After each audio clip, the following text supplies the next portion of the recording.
zao lay mpamakitrano raha nilazako dia toy angano rehefa nandeha teny an-tsena toy ny mpivarotena hoe motiava ianao dia tolay vehivavy jaka ilay satanako mijoro iampanga itoram-bato ireo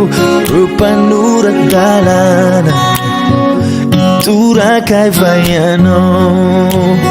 ankehitriny anefa fantatro fianao no efa ty ahy taloha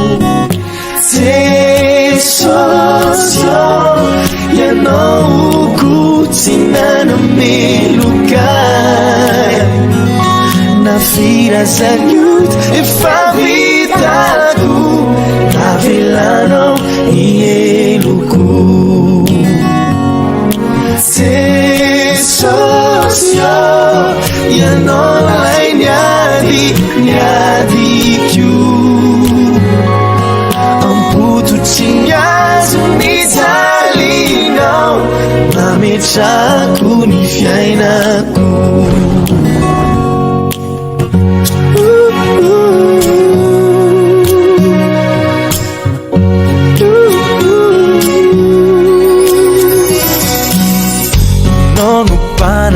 panavotray ianao ilay misolo vavahay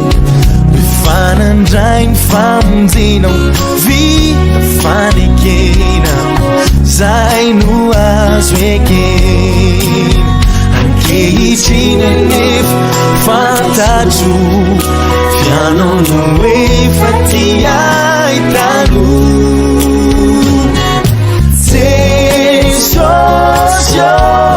ianao ko tsy nanamelokay na firazanio dia fa vitako navela